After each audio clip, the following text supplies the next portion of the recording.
कल इसका सिद्धांत खत्म हुआ था, बायो सेवर खत्म किसका हुआ? चुंबकीय क्षेत्र स्टड का सिद्धांत पढ़ा था। स्टड का सिद्धांत बताओ। स्टड के सिद्धांत के अनुसार क्या पता चला हमें कि जब भी कोई चालक लिया जाता है और चालक किसी ऊपर जब हम धारा प्रवाहित करते हैं,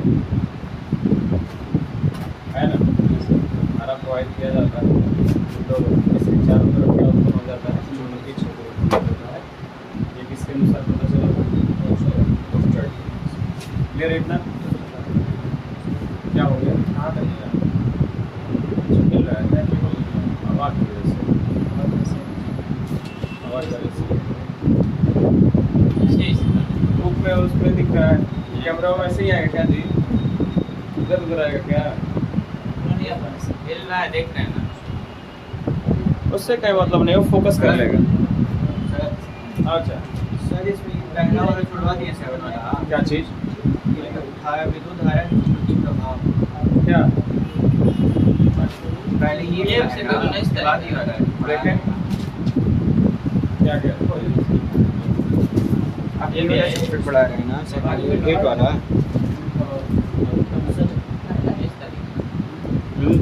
ये वाला पढ़ा रहे हैं ना आप? नहीं बेटा, ये चल रहा है। गतिमान आवेश से चुंबकीय क्षेत्र चल रहा है ना, तो विद्युत धारा के चुंबकीय प्रभाव कल बताया था ना कि ये भी है उस चैप्टर में रिलेटेड। तो उसमें आपने क्या क्या पढ़ लिया? चुंबकीय क्षेत्र पढ़ लिया है ना। इसके बाद इसके संबंधित चुंबकीय क्षेत्र संबंधित साइंटिस्टों के बारे में आप पढ़िएगा, है ना। और बाकी जो चीज़ें होगा। अच्छा, ये नई वाली बुक है कि पुरानी वाली? नई वाली है, एकदम अपडेटेड है। अपडेटेड है तो जो कट ऑफ होगा उसके बारे में बताया गया होगा, जो नहीं होगा उसके बारे में दिया होगा, उसको भी देख लीजिएगा एक बार। सिलेबस मिला लीजिए अपना। चलिए, तो कट गया, उसको कटा दिया है। बता दिया है तो उसमें आगे लिखा होगा कि ये कटा होगा, आगे नहीं होगा डायरेक्ट, तो लिखा होगा, है ना। तो उसको मिला लीजिएगा। चलिए, तो इसके अनुसार उन्होंने एक कंपास इसके बगल में रखा, जिससे वो कंपास जो है वो क्या हो गई? विचलित हो गई थी, है ना। और सब इसके अनुसार से उन्होंने बताया कि जब भी इसके अगर चुंबकीय क्षेत्र उत्पन्न होता है तो कंपास होता है तो किधर की दिशा में हो जाता है? अगर धारा नाव से साउथ की तरफ, साउथ से नॉर्थ की तरफ, साउथ से नॉर्थ की तरफ अगर तो गतिविधि करती है या गति मतलब चल रही है, प्रवाहित हो रही है, तो जो कंपास की जो सुई होगी वो किधर की तरफ हो जाएगी? किधर की तरफ? पश्चिम की तरफ। किसके रूट के हिसाब से? स्लो रूट के हिसाब से बताया था, south north over and west. अच्छा चलिए ठीक है। जब इतनी बात उन्होंने कहा तो ये कंफर्म नहीं हो पाया कि चुंबक का कौन सा सिरा पश्चिम दिशा की तरफ जा सकता है। पता ये सब चीज़ें नहीं बता पाया, कितनी गतिविधि के अनुसार हो सकता है। बहुत तमाम प्रकार की बातें जिसका जवाब ऑस्ट्रेट के पास नहीं था। तो तत्पश्चात जो फ्रांसीस के साइंटिस्ट थे हमारे, फ्रांस मतलब जो इंग्लैंड ही था, ठीक है। ये सब यहाँ के जो साइंटिस्ट जो कि 2 भाई थे जिनका नाम क्या था? बायो तथा सेवर्ट। तो इसको कहा कहते हैं bio Savart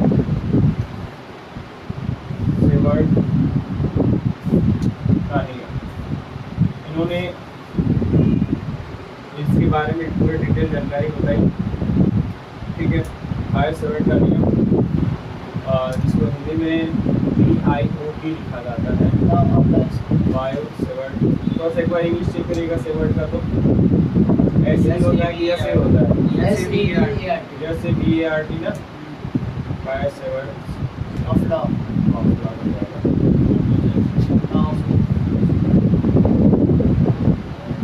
bio Savart of law, ठीक है। बायो सेवर्ट का नियम बहुत आसान है, थोड़ा सा नॉर्मली अगर समझेंगे तो ज़्यादा अच्छा हो जाएगा। देखिए, इन्होंने क्या बताया कि एक अनंत लंबाई का चालक तार ले लिया, ठीक है। अनंत लंबाई का इन्होंने चालक तार लिया और इसमें इन्होंने धारा प्रवाहित करा दिया जो कि अनंत लंबाई का था। तो अनंत लंबाई तक चुंबकीय क्षेत्र का अनुभव तो उन्होंने कर नहीं पाए ना, कि मतलब कई व्यक्ति किसी का अनुभव कर सकते हैं। इसलिए उस चालक तार पे उन्होंने एक छोटा सा लंबाई लिया उस चालक तार का, ठीक है। उन्होंने कहा कि नहीं, हम इसके बीच में हम चुंबकीय क्षेत्र के तीव्रता का अनुभव कर सकते हैं। ठीक है, जैसे भी डिटेल निकालेंगे। तो उन्होंने क्या किया कि छोटी सी लंबाई उन्होंने फाइंड आउट की, ये छोटी सी लंबाई तार का उन्होंने लिया, इसको दिखाया, प्रदर्शित किया गया किसे, डीएल से, और इससे दूर कोई बिंदु P उन्होंने रख दिया, और जो कि इस बिंदु P पर, और मैंने बताया था कि चुंबकीय क्षेत्र कितने होता है, चुंबकीय क्षेत्र का अनुभव कौन करता है, तो कोई दूसरा ही चुंबक अनुभव कर सकता है, और आकर्षण या प्रतिकर्षण का। मैंने चुंबकीय क्षेत्र का हेडिंग लिखवाया था मैग्नेटिक फील्ड, कि वह क्षेत्र जिसमें चुंबक चाहे कोई अन्य चुंबक आकर्षण या प्रतिकर्षण का अनुभव करता है, वही क्षेत्र जो होता है वो क्या कहलाता है, चुंबकीय क्षेत्र कहलाता है। तो बात ये था आपका। तत्पश्चात तो है क्या,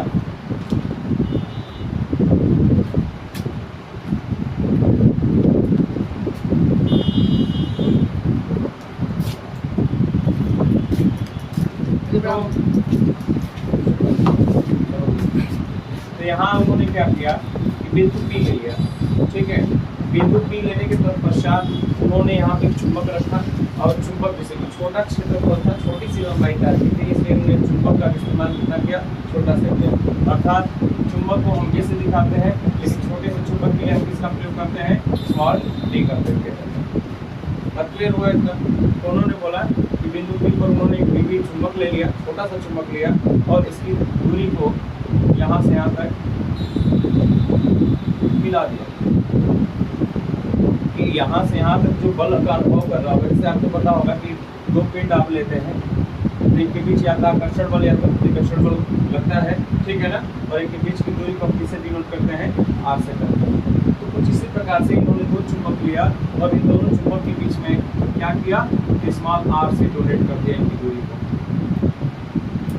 या तो ये चुंबक इस विद्युत क्षेत्र में जो यहाँ पे उत्पन्न हो रहा है चुंबकीय क्षेत्र, या तो आकर्षण बल का अनुभव करेगा, या तो प्रतिकर्षण बल का अनुभव कर सकता है, ठीक है ना। इतनी बात उन्होंने यहाँ पे क्लियर किया इस ग्राफ के अंदर। अच्छा, दूसरी चीज कि इस तार से कितनी डिग्री पे बिंदु P भी बन सकता है, जो रेखा खींची जा रही है कितने डिग्री पे बन रहा है, अर्थात उन्होंने इसके और इसके बीच में एक थीटा कोण बताया, जिसकी वैल्यू कभी भी हम निकालते हैं तो बोला था किससे, तो साइन थीटा से, साइन थीटा से। इतनी तमाम प्रकार की बात उन्होंने रखा। एक तार लिया, तार के बीच कुछ दूरी पर बिंदु P लिया, उस बिंदु P पे उन्होंने एक चुंबक रख दिया छोटा सा, बस समझ में आ रहा है, और उस तार की लंबाई छोटे से दूरी को dl से दिखाया, चुंबक को db से दिखाया गया। बिंदु P ले लो या फिर कोई भी आप बिंदु अनुभव कर सकते हैं, अल्फाबेटिक क्रम जो आपके ऊपर डिपेंड करता है।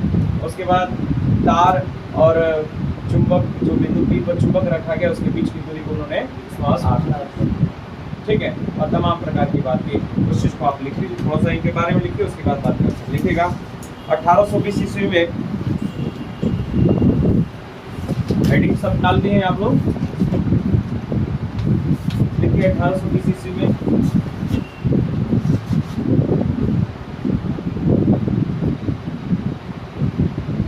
फ्रांसीसी वैज्ञानिक बायो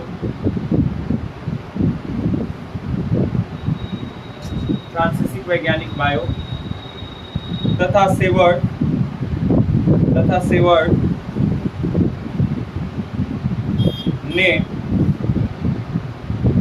ने किसी चालक के चारों ओर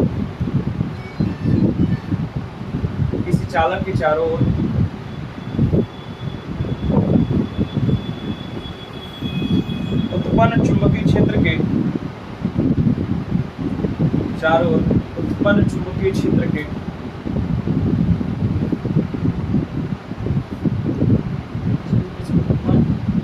क्षेत्र के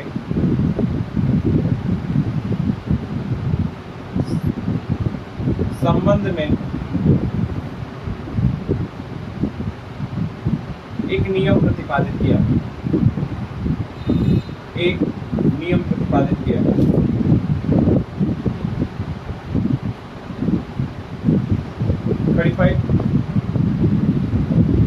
जिसे बायो सेवर्ट का नियम कहते हैं,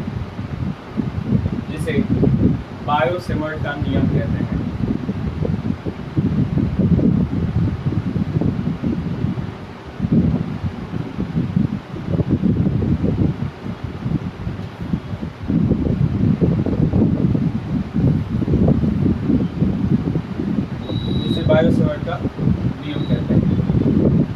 क्लियर है इतना?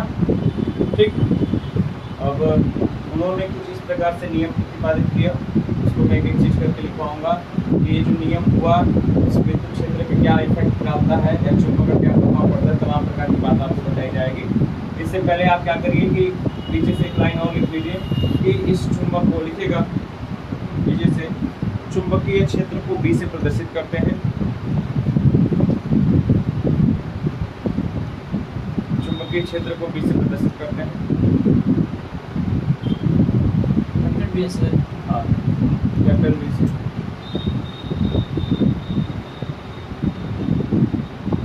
जैसे एक चीज को भी ये भी आप कह सकते हैं कि जो बिंदु P है, यहाँ पे मैंने कुछ चुंबक रखा होगा, तो जैसे कि जितना ही दूरी पे आप रखे होंगे, तो मान लीजिए कि अगर छोटा सा हम दूरी लेते हैं इस ताप चालक तार का, तो जो विद्युत क्षेत्र उत्पन्न होगा, तो अगर इतनी दूरी पर अगर हम ले रहे हैं तो हो सकता है छोटा सा विद्युत वहाँ पे चुंबकीय क्षेत्र का अनुभव कर सकते हैं ना, इसलिए वहाँ पे B को हम dB कर दिए।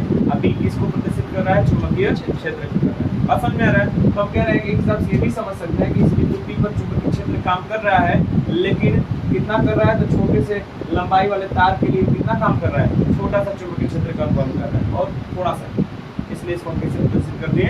dB से कर दिए। कितनी बात क्लियर है? आगे लिखिएगा D अल्प मतलब कि कम, छोटा सा, थोड़ा सा, ठीक है ना, थोड़े से लंबाई के लिए। L मतलब लेंथ, D फॉर छोटा सा, D का मतलब होता है अवकलन।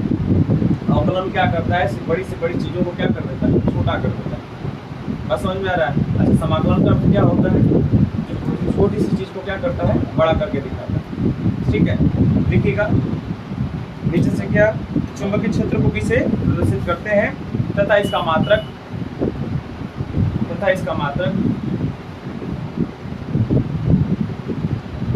एमकेएस पद्धति में टेस्ला होता है। एमकेएस पद्धति में टेस्ला होता है।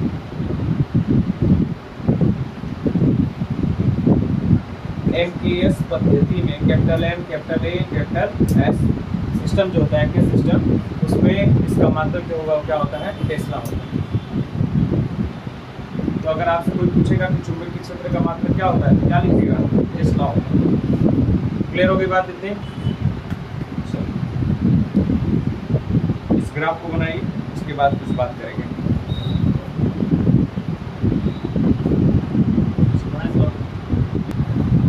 चलो, जैसे कि मैंने एक तार ले लिया है ना, इसमें धारा आपने प्रोवाइड करा दिया, धारा प्रोवाइड करा दिया, तो मैंने बोला कि इस क्या बोलते हैं कि इसके अगल बगल मैंने कंपास रख दिया है ना, तो कंपास पास में था तो एकदम बिल्कुल ऐसे इसके पास आ जा रहा था। पूरी इसकी जो कह सकते हैं कि जो उसकी सुई है कंपास की, वो बिल्कुल इसकी समीप आने की तरफ कोशिश कर रही, बिल्कुल जैसे जैसे दूर लेके जा रहे हैं, इसकी सुई का एंगल ऐसे से होता चला। पैर ऐसे था, समझ रहे बात को? ऐसे था, थोड़ा सा दूर किए तो ऐसे हो गया, थोड़ा सा दूर किए तो कैसे हो गया? ऐसे, थोड़ा सा दूर किए तो ऐसे, और फिर कैसे हो गया? अपनी स्थिति में आ गया। मतलब हमको लग रहा है कि यहाँ तक चुंबकीय क्षेत्र इस तार के द्वारा उत्पन्न होगा।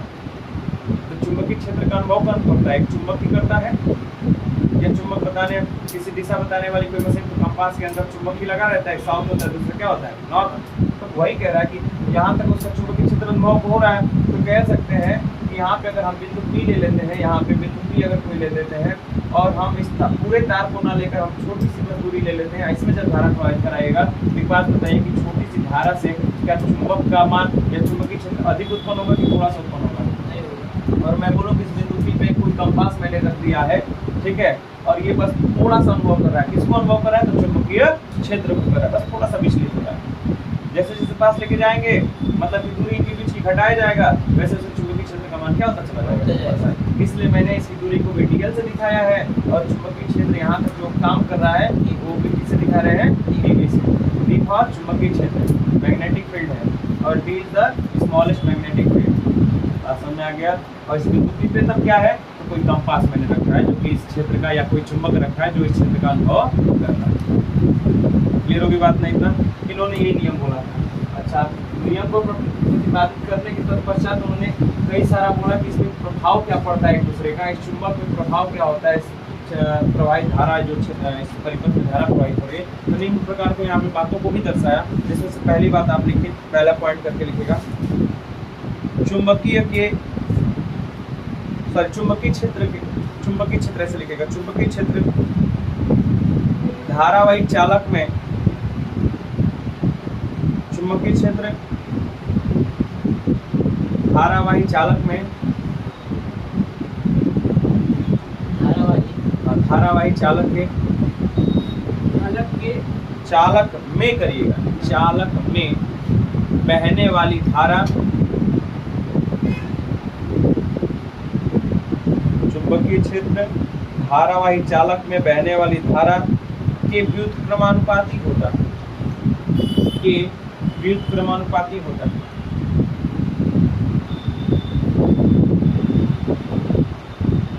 ठीक है, अर्थात मतलब समझ रहे हैं, जितना धारा यहाँ पे आपको दिखाई देगा, बात समझिए, जितना चालक तार में जितनी धारा का मान आप बढ़ाते चले जाइएगा, उतना चुंबकीय क्षेत्र का मान क्या होते चला जाएगा, बढ़ते चला जाएगा।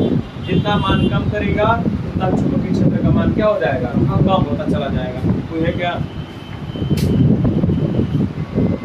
अर्थात आपको क्या दिखाई दिया, तो पहले पॉइंट में जो आपने लिखा बोल रहा है कि dB डायरेक्टली प्रोपोर्शनल टू व्युत्क्रमानुपाती, किसके?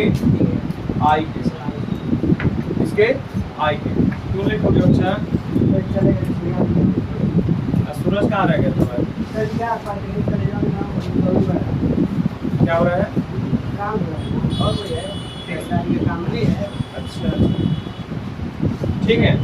तो पहला नियम ये कहता है कि जो चुंबकीय क्षेत्र होता है dB, उस धारावाही चालक में बहने वाली धारा की क्या होता है, अनुक्रमानुपाती होता है। अर्थात जितना आप धारा का मान बढ़ाइएगा, जितना आप धारा I का मान बढ़ाएंगे, उतना ही चुंबकीय क्षेत्र का क्या होगा, मान बढ़ेगा। जैसे एक बात बताइए, अनुक्रमानुपाती मैंने बोला, डायरेक्टली अनुक्रमानुपाती नहीं बोला, अनुक्रमानुपाती बोल दिया क्या? अच्छा ठीक है, उसको अनुक्रमानुपाती कर दीजिए, सॉरी फॉर दैट, तो हमारी गलती है, सॉरी, अनुक्रमानुपाती कर दीजिए। तो क्या इन्होंने बताया कि जितना धारा का मान बढ़ाएंगे उतना चुंबकीय क्षेत्र का मान क्या हो जाएगा, बढ़ता चला जाएगा। जैसे आपको मैं बता दूं कि नॉर्मल आपके पास से जो करंट फ्लो हो रहा है, मैं यहाँ पे करंट, इस पंखे के ऊपर भी करंट फ्लो हो रहा है, लेकिन मुझे कोई इसमें लाइट का अनुभव नहीं हो रहा है ना, ऐसा कुछ हो ही नहीं रहा है। आंतरिक प्रतिरोध है इस पंखे के अंदर, जो धारा आ रही है यहाँ पे कलेक्शन हो रहा है, उसके हिसाब से गतिज ऊर्जा परिवर्तित हो रही है। जितना आप धारा थोड़ा सा मान कम कर दीजिए, धारा का फ्लो हो जाए, जो भी कर रहा है ये कर रहा है, मैं नहीं कर रहा हूँ। लेकिन क्या एक बात बताइए कि अगर वही मैं बता रहा था कि अगर 31,000 जो या 32,000 जो 11,000 जो भी तार आपके बगल से गुजार दी जाए या उसमें धारा प्रवाहित कर दी जाए, तो आप बताइए कि उसका अनुभव आप करेंगे कि नहीं करेंगे? दूर से ही अनुभव होने लगता है, आवाज़ आने लगती है उसमें। तो अनुभव कर रहे हैं ना, तो जितना धारा का मान बढ़ाइएगा उतना उसमें चुंबकीय क्षेत्र का मान क्या होता है, बढ़ता है, इनके नियम के अनुसार। किसके? बायो सावर्ट के नियम के अनुसार। अर्थात आप नीचे से लिख लीजिएगा, dB अनुक्रमानुपाती क्या हो जाएगा,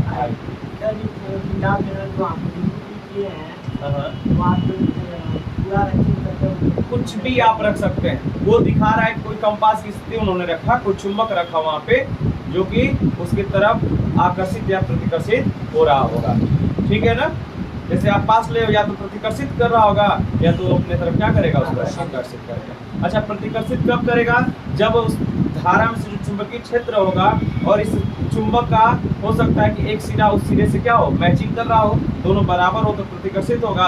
हो सकता है कि इसका विपरीत दिशा तो एक दूसरे को क्या करेगा, आकर्षित करेगा। यही तो काम हो सकता है, उसके अलावा। सेकंड पॉइंट लिखिए, चुंबकीय क्षेत्र, चुंबकीय क्षेत्र, सेकंड पॉइंट, धारावाही चालक के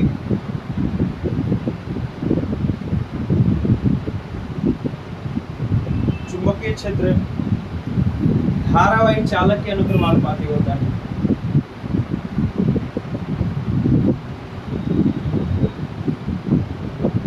धारावाही चालक के अनुक्रमानुपाती, तो धारावाही चालक के अगर अनुक्रमानुपाती होता है, अर्थात इस चालक का मान जितना आप लेंगे, मतलब इस चालक की लेंथ आप जितना ही बढ़ाइए, धारावाही चालक के अनुक्रमानुपाती है, तो चालक का मान जितनी लेंथ लेंगे आप, बात समझ रहे हैं ना, उतना ही उसमें चुंबकीय क्षेत्र आपको क्या होता चला जाएगा, बढ़ते चला जाएगा। जैसे मैंने यहाँ पे अल्प दूरी लिया था, तो अल्प चुंबकीय क्षेत्र दूरी बढ़ाइए, चुंबक का मान क्या हो जाएगा, बढ़ता चला जाएगा। तो अर्थात इसका कहने का मतलब क्या था कि डीबी अनुक्रमानुपाती होता है डी। कोई दिक्कत, इसका वैल्यू आप बढ़ाइए, इसका मान अपने आप क्या हो जाएगा, बढ़ जाएगा। लिख लीजिए नीचे से, अर्थात डीबी अनुक्रमानुपाती डी। क्लियर है। थर्ड पॉइंट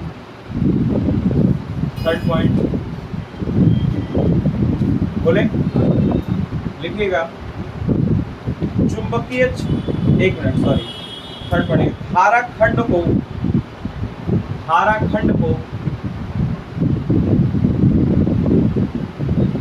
बिंदु P से मिलाने वाली रेखा, बिंदु P से मिलाने वाली रेखा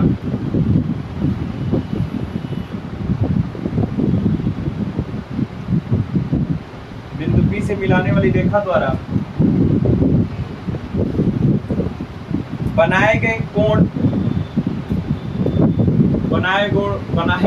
थीटा, यहाँ भी बैठ के पढ़ सकते हैं,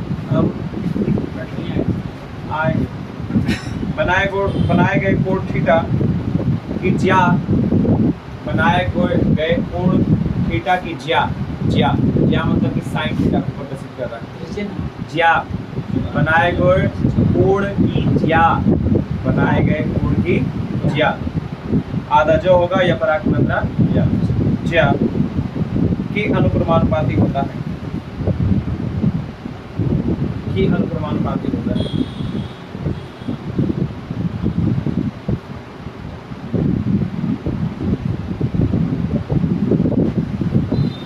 कि क्या आपने लिखा, the current is directly proportional to the sine of angle, क्या हो जाएगा, थीटा हो जाएगा। बोल रहा है कि डायरेक्टली प्रोपोर्शनल होता है किसके, तो कह रहा है कि अगर थीटा का मान यहाँ पे जो साइन से आप दर्शा रहे हैं, ज्या से दिखा रहे हैं, कह रहा है कि इसका मान आप जितना बढ़ाइएगा उतना ही चुंबकीय क्षेत्र का मान क्या होता है, बढ़ता जाता है।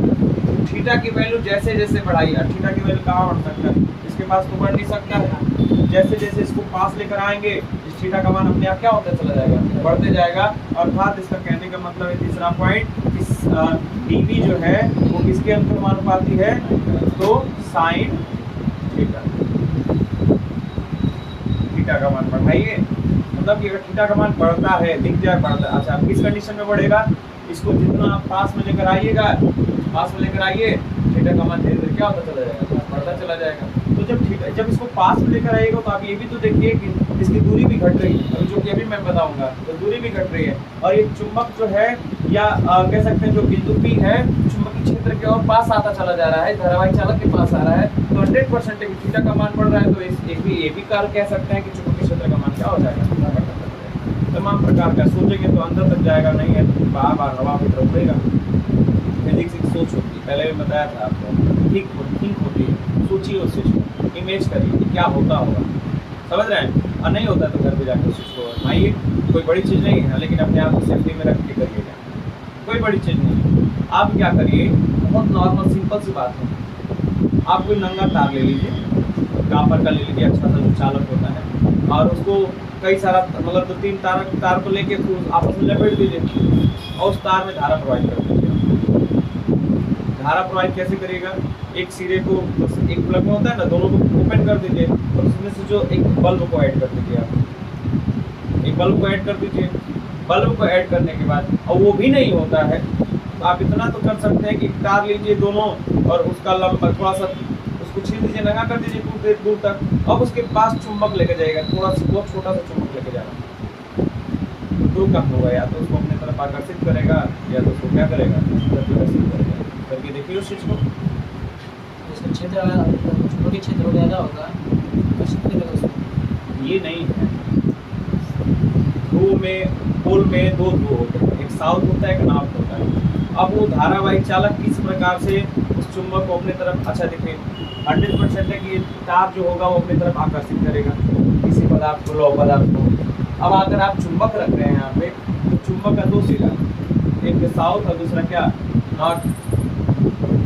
अब ये हमारा क्लियर नहीं है कि कि कौन से सिरे को आकर्षित करेगा, कौन से सिरे को क्या करेगा, प्रतिकर्षित करेगा। हो सकता है कि साउथ को प्रतिकर्षित कर रहा हो, बोलिए।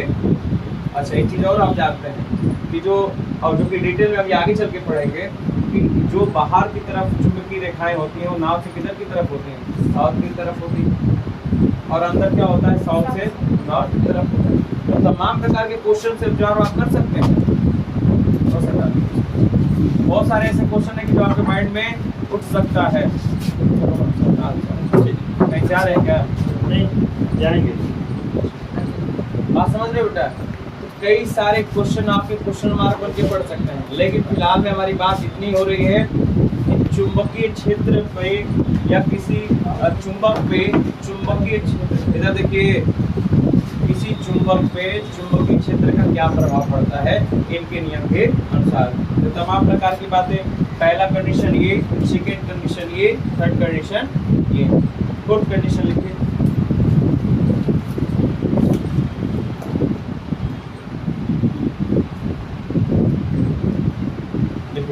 डीबी, डीबी मतलब समझ रहे हैं ना, चुंबकीय क्षेत्र। देखिए डीबी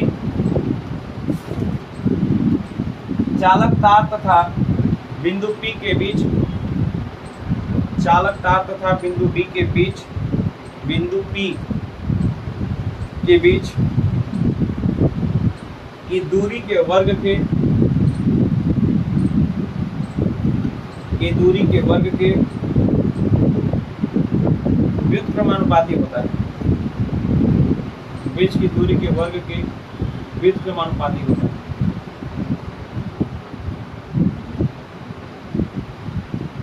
हो गया? अर्थात उन्होंने बताया फोर्थ पॉइंट कि जो डीबी है वो व्युत्क्रमानुपाती होता है। क्या होता है? व्युत्क्रमानुपाती। यहाँ अनुक्रमानुपाती नहीं होगा, इनवर्सली प्रोपोर्शनल हो जाएगा यहाँ पे। और उन्होंने बताया कि किसके अनुक्रम व्युत्क्रमानुपाती, इनके बीच की P और यहाँ से क्या, इस चालक तार के बीच की दूरी के वर्ग के क्या होता है, व्युत्क्रमानुपाती। अर्थात जानते हैं दूरी का मान घटाएगा, चुंबकीय क्षेत्र का मान क्या होगा, बढ़ेगा। इसका मान अगर घटा रहे हैं तो इसका मान क्या हो रहा है, बढ़ रहा है। और इसका मान अगर अधिक करेंगे, दूरी करेंगे बिंदु P को, तो चुंबकीय क्षेत्र का वो क्या करने लगेगा, कम करने लगेगा। दूरी बढ़ाने पे चुंबकीय क्षेत्र का मान घटेगा और दूरी घटाने पे चुंबकीय क्षेत्र का मान क्या होता है, बढ़ेगा। क्लियर हो गया? तो आपको कितनी चीजें मिल गई? देखिए 1, 2, 3 और 4 लिख लीजिए। समीकरण 1, समीकरण 2, समीकरण 3, समीकरण 4, जितना आपने लिखा है ना, सबके आगे समीकरण 1, समीकरण 2, समीकरण 3, समीकरण 4 लिखिए।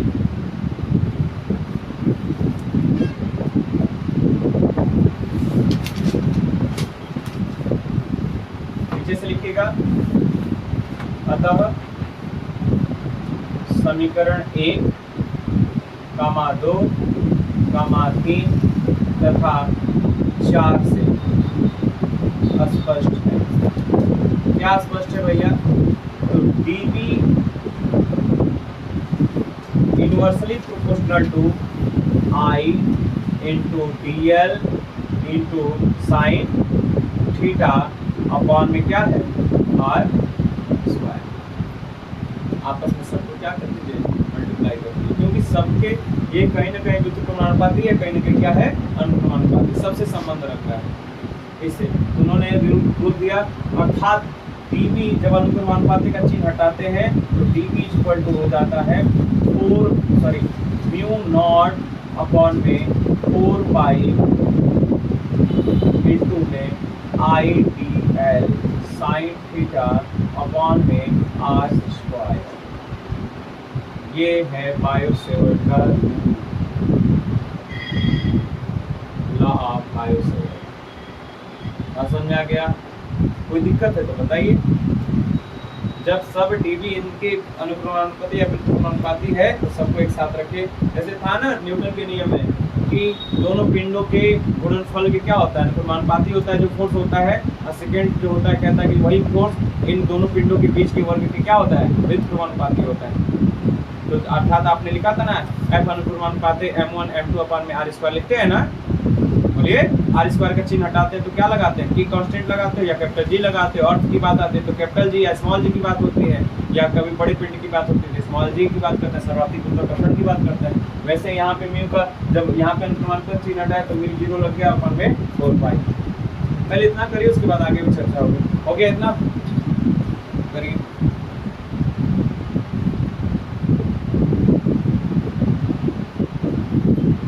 नीचे से लिखिएगा जहां जहां म्यू 0 अपान में 4 पाई एक अनुक्रमानुपाती नियतांक है, नियतांक है जिसका मान लिखते रहिए, जिसका मान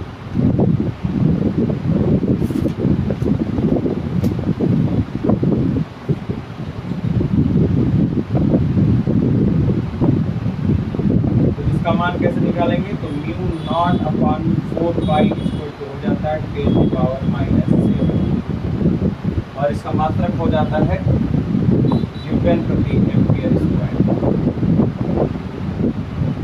न्यूटन प्रति एम्पीयर स्क्वायर।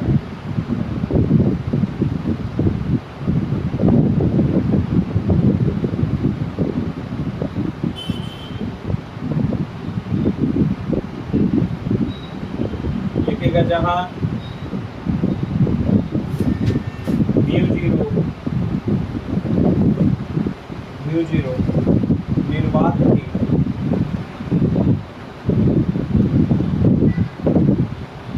चुंबकशीलता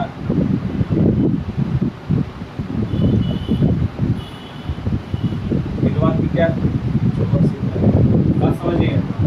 जब वहाँ पे 1/4πε0 आप लिख रहे थे ना k = 1/4πε0 था, तो जहाँ आप बोल रहे थे कि ε0 जो है वो विद्युतशीलता है ना, जो कि वैल्यू आपने वहाँ फाइंड आउट किया था 8.85 × 10⁻12 किए थे कि नहीं किए थे।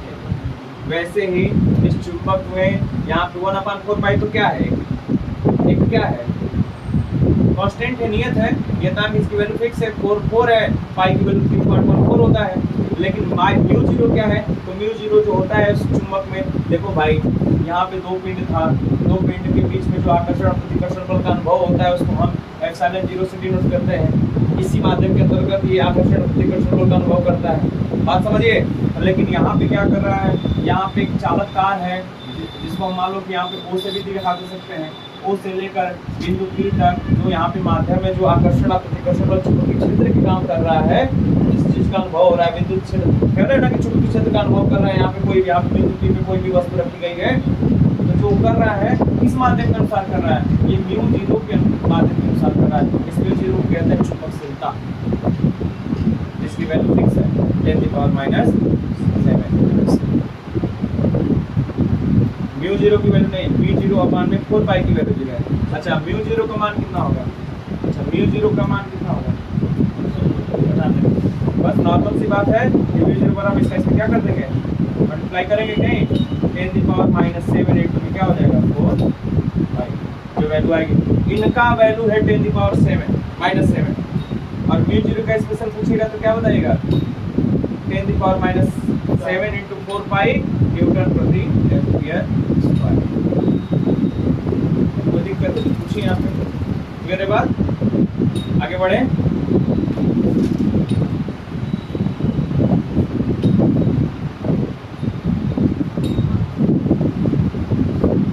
बीमा निकालेंगे, इस बी की बीमा निकाल लेंगे। अगर आपसे पूछ देता है कि विद्युत कह सकते हैं चुंबकीय क्षेत्र की बीमा क्या होगी तो निकाल सकते हैं, देख लीजिए, लिखेंगे बी की बीमा, तो बी की बीमा निकालिएगा तो बात बताइए म्यू 0 अपान में 4 पाई तो कांस्टेंट है। म्यू 0 की बीमा क्या है, म्यू 0 का मात्रक क्या है, न्यूटन प्रति क्या है एम्पीयर स्क्वायर, इनटू में आई क्या है धारा है, धारा का मात्रक क्या होता है एम्पीयर, डी का कोई मतलब नहीं, लेंथ डीएल क्या है लेंथ है, और लेंथ की जो मात्रक होता है वो क्या होता है मीटर, बोलिए बटे में साइन थीटा तो क्या है कांस्टेंट होगा ना, जिसकी थीटा की वैल्यू फिक्स होगी वो नियत है, हटा दीजिए। नीचे आइए आर स्क्वायर को क्या कहेंगे मीटर स्क्वायर, 1 मीटर से 1 मीटर क्या होगा कैंसिल, 1 एम्पियर से 1 एम्पियर क्या होगा कैंसिल, बच क्या गया मीटर प्रति ए इनटू में मीटर क्या बच जाएगा इधर ओनली क्या बचेगा। तो डायरेक्टली हम इसको ऐसे लिख सकते हैं ना कि एन अपॉन में ए एन, ठीक है। न्यूटन का मात्रक क्या, अब विमा निकालना होता है तो न्यूटन क्या है फोर्स है, बल की विमा होती है एम एल टी पे माइनस 2 अब बटा में एम्पियर की विमा क्या होती है, कौन बताएगा जल्दी बताओ। एम्पियर की विमा क्या होती है, एम्पियर की यही होता है ना, यहाँ पे ए हो जाएगा एटी होता है, आई बराबर क्या होता है क्यू बराबर होता है क्या आई अपान में आई टी होता है, आई टी होता है ना, बोलिए आई बराबर यहाँ से क्या हो जाएगा क्यू इंटू क्यू अपान में टी, क्यू अपान में टी हो जाएगा। क्यू का विमा क्या होगा कूलाम, क्या होगा आखिर लास्ट में सिर्फ एटी आता है सर, डायरेक्ट में क्या किया जाएगा क्योंकि कूलाम, अब क्यू की वैल्यू यहाँ पे रखेगा, क्यू बराबर क्या होता है वी अपान में कि डब्ल्यू अपान में भी, डब्ल्यू अपान में भी होता है क्यू बराबर, क्लियर है वी अपान डब्ल्यू होता है।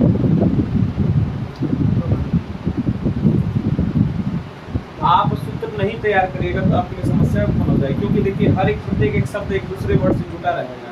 तो क्यू बराबर, क्योंकि आप जानते हैं क्यू बराबर क्या होता है, एक और फार्मूला होता है वी अपान में डब्ल्यू होता है कि डब्ल्यू अपान में वी होता है, बोलिए तो डब्ल्यू अपान में क्या हो जाएगा डब्ल्यू आई टी वी हो जाएगा।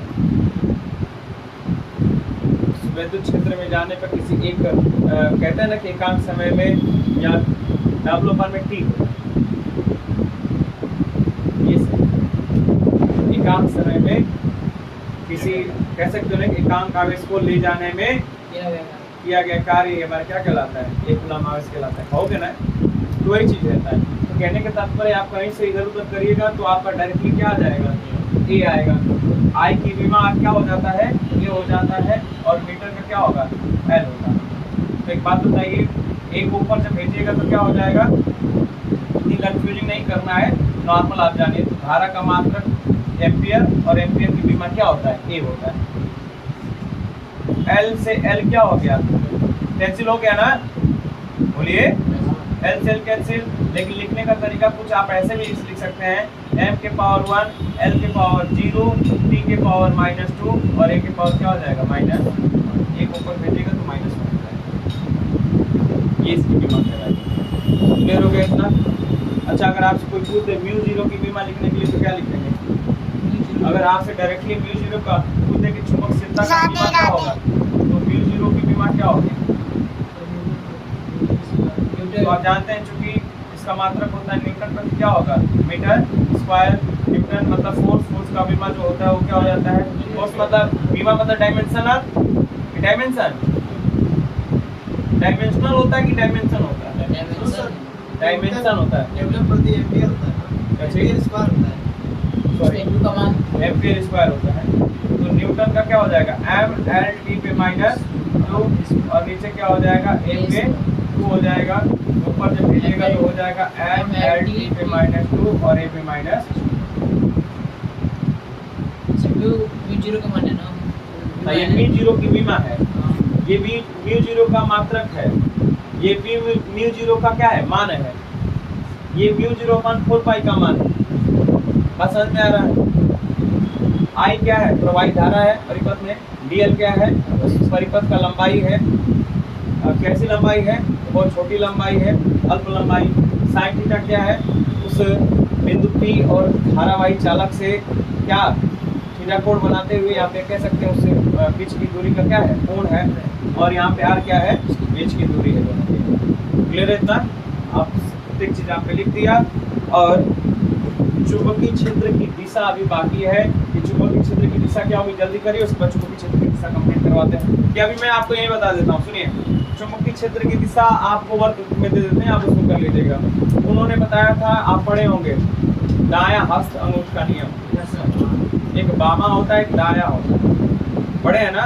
तो उस चुंबकीय क्षेत्र की दिशा निकालने के लिए उन्होंने बताया था कि जिसको दक्षिणा क्या बोलते हैं दक्षिणाहस्त नियम के नाम साथ जानते हैं। दक्षिणाहस्त नियम, दक्षिणाहस्त कहने का मतलब है कि जो दायां वाला हाथ होता है तो उस दायां हाथ को क्या कर लीजिए, जैसे कि इतना जब बता दिया तो उन्होंने बोला था कि बताइए कि चुंबकीय क्षेत्र की दिशा क्या होगी। बायो सेवर्ट से पूछा गया कि चुंबकीय क्षेत्र की दिशा भी बताइए क्या होगा। चुंबकीय क्षेत्र तो बता दिया उत्पन्न हो गया, उसकी दिशा कैसे होगी, चलने का प्रारंभ कैसे होगा। तो उन्होंने बताया था दक्षिणावर्त जो संबंधित जो उन्होंने बताया था अंगुष्ठ का नियम। अंगुष्ठ का मतलब कि दायां हाथ का अंगूठा ले लीजिए और कह सकते हैं कि मान लीजिए कि अगर जो धारा इस साइड से इधर की तरफ चल रही है, एक चालक इन्होंने लिया इधर से इधर चल रहा है, बात समझ रहे हैं। तो इसको क्या करना है कि अंगूठा को धारा की दिशा में रखना है। इस तार को पकड़ लीजिए, रियल में मत पकड़ लेना। तो उसको क्या कर दीजिए, ऐसे पकड़िए। तो हमने बोला कि इधर से इधर की तरफ जा रही है, तो आप ऐसे कर रहे हैं, पकड़ रहे हैं कि नहीं इसको। तो कह रहा है ऐसे तो पकड़ोगे नहीं, ऐसे तो कुछ करना नहीं है, आप कैसे कर रहे हैं, ऐसे। तो आप देख रहे हैं कि इसका जो दिख रहा है कैसे कैसे कि अंदर की तरफ जा रहा है और बाहर की तरफ क्या हो रहा है, निकल रहा है, हो रहा है ना ऐसा। और इधर की अगर बात करते हैं तो अंगूठा किधर रखना है, धारा की दिशा की तरफ, और ऐसे इसको पकड़ना है। इसको जब आप ऐसे पकड़िएगा, ऐसे पकड़िएगा तो क्या होगा, दिशा किधर से किधर है, ये देख रहे हैं ना कि ऐसे जा रही है अंदर की तरफ, इधर से क्या हो रही है, बाहर की तरफ आ रही है। ऐसे अंदर की तरफ जा रही है, बाहर की तरफ आ रही है। इसमें क्या था, इधर भी अंदर की तरफ जा रही है, बाहर की तरफ निकल रही है, लेकिन दिशा इसमें फिक्स कैसे होगा। तो नॉर्मल सी बात है कि इस दिशा ये किस दिशा में बताओ तो, ये पूर्व है ना, पूर्व है ना, एक हिसाब से मान लें, और ये क्या है हमारा, लेकिन आपकी चुंबकीय क्षेत्र की दिशा में ये क्या होता है, नॉर्थ, ये क्या होता है साउथ। तो जो दिशा जो हमारी धारा की दिशा होगी इधर से किधर की तरफ होगी। तो ये बताओ कि ये बाहर की तरफ क्या होता है, ईस्ट होता है, अंदर की तरफ क्या होता है, वेस्ट होगा ना। अगर ऐसे आप करिएगा तो आप ऐसे कर रहे हैं, मतलब कि आप किधर की तरफ, वेस्ट की तरफ जा रहे हैं, और बाहर की तरफ किधर की तरफ आ रहा है, ईस्ट की तरफ। और इसमें क्या हो रहा है, इधर की तरफ क्या हो रहा है, अगर चुंबकीय दिशा क्या हो गई, ऊपर की तरफ हो जा रही है, वेस्ट से किधर, ईस्ट से किधर की तरफ, वेस्ट की अगर हम मान लें इधर की तरफ हो जाती है, तब कैसे होगा चुंबकीय क्षेत्र की दिशा। तो आप ऐसे पकड़ रहे हैं, ऐसे पकड़िएगा ना इसको, ऐसे पकड़िएगा तो साउथ की तरफ जा रहा है और नॉर्थ की तरफ बाहर की तरफ। ये डायरेक्शन आप बता लीजिएगा उस टाइम, बस इतना याद रखिएगा कि अंगूठे को धारा की दिशा में रखेंगे, ठीक है, और उसको पकड़ने का दिशा क्या होगा, इस प्रकार से। इसके बाद आप हमने तो देखिए ये धारा ऊपर जा रही है तो आप ऐसे पकड़ रहे हैं। तो देख लीजिए कि अगर हम इसको ऐसे कर देते हैं, इस हिसाब से धारा ऐसे पर सरफेस तो ये होगा, दिशा आपका 1 2 3 4, ऊपर नीचे तो दिशा होगी नहीं। या ऊपर की तरफ भी अगर आपको करना है तो धारा जब नीचे से ऊपर की तरफ जाती है तो जो उसमें चुंबकीय क्षेत्र होगा वो पूरब की तरफ जाएगा और पश्चिम की तरफ क्या होगा, बाहर निकलेगा। ये भी तो कह सकते हो ना, क्लियर हो गई बात। अगर धारा आपकी ऐसे जाती है, मान लीजिए कि कह लें कि उत्तर की तरफ जा रही है, दक्षिण से उत्तर की तरफ, मतलब मेरा दिशा अगर उत्तर इधर है, उत्तर की तरफ जा रही है, तो हम कहेंगे ना कि अगर इसको हम इस हिसाब से पकड़ें, इस हिसाब से देख रहे हैं कि पूर्व दिशा की तरफ हाथ बढ़ाया मैंने, और बाहर की किधर की तरफ मैं कर रहा हूँ, निकाल रहा हूँ, पश्चिम की दिशा। क्लियर हो गया। तो ये उन्होंने नियम बताया था कि इस नियम के आधार पे आप चुंबकीय क्षेत्र की दिशा निकाल सकते हैं, ठीक है। इसको कर जाइए, और आप हेडिंग आपको मैं बता दूं, चुंबकीय क्षेत्र की दिशा आप घर से करके लाइएगा।